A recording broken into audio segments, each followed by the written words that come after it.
depuis l'événement du 30 août, les vacances passées, jusqu'en ce moment, je suis Gabon Télévision. Donc du coup, que ce soit les informations, que ce soit le divertissement, que ce soit le sport, tout en fait. Gabon Télévision en ce moment, c'est merveilleux. Pour le moment, la première chaîne par exemple, ça va, parce qu'on voyait beaucoup plus les partis politiques, le PDG, ainsi de suite. Mais actuellement, ça va.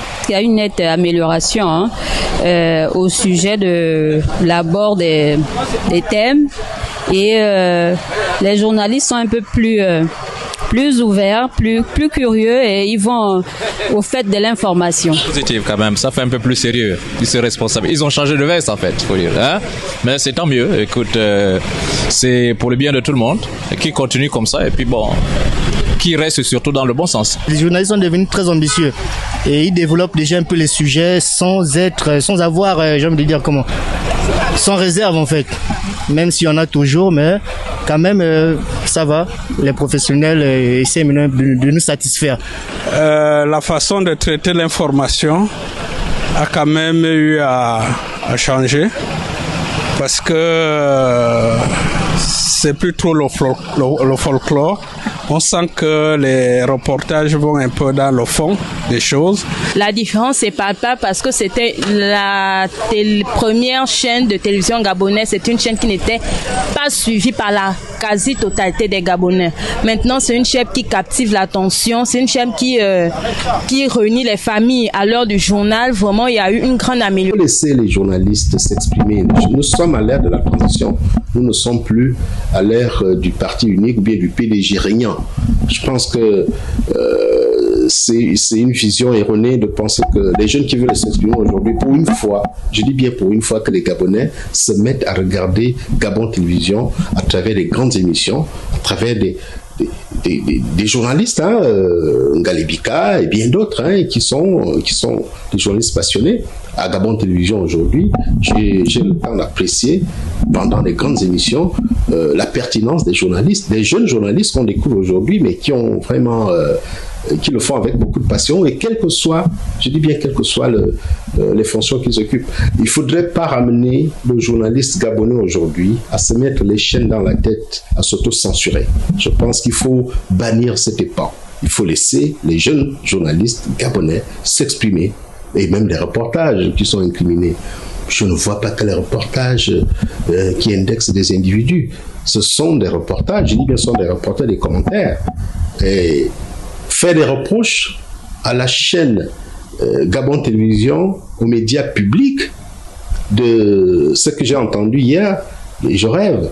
Alors que nous, l'opinion, nous pensions que les chaînes publiques jouaient le rôle de propagandistes du pouvoir. Or, aujourd'hui, ce n'est pas le cas. C'est anachronique, je pense que c'est anachronique. Il faut laisser les jeunes journalistes s'exprimer, quel que soit ce qu'ils occupent comme fonction.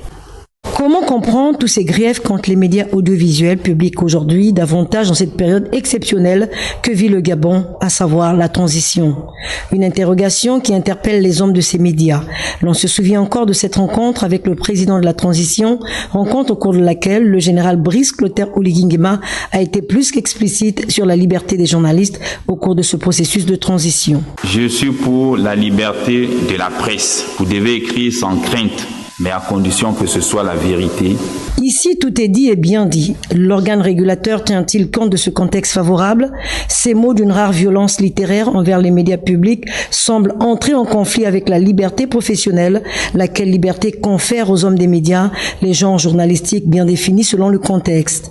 En cette période de transition, la population qui se réconcilie enfin avec sa chaîne nationale et apprécie à sa juste valeur le traitement des informations diffusées est-elle en porte-à-faux aujourd'hui, elle qui a toujours rêvé d'une télévision affranchie et qui a longtemps dénoncé le musellement de la presse? Le regard de la société gabonaise a changé en 6 mois. Ce vent glacial qui souffle sur les journalistes des médias publics, menaçant leur expression et leur exercice dans la profession, vient poser ici une problématique réelle quant à la crédibilité des informations, des débats et des divergences d'avis. Pourtant, depuis lors, aucun procès dans les tribunaux, aucune plainte particulière, aucun emprisonnement enregistré contre les médias audiovisuels publics, lesquels réalisent depuis le 30 août 2023 Un travail approfondi comme le souhaitent les téléspectateurs, de plus en plus exigeants à la fiabilité et à la transparence de l'information. Et il paraît aujourd'hui légitime de se questionner sur l'état de la liberté en période de transition au Gabon. En cette ère du coup de la libération, est-ce que le Gabon, qui vit son heure de transition, ne devrait pas aussi vivre la révolution du traitement de l'information dans les médias publics? Bref, tout porte à croire que les résistants au changement se dévoilent progressivement au plus haut niveau, malgré la détermination des nouvelles autorités de construire un autre Gabon, loin des nostalgiques d'une autre époque.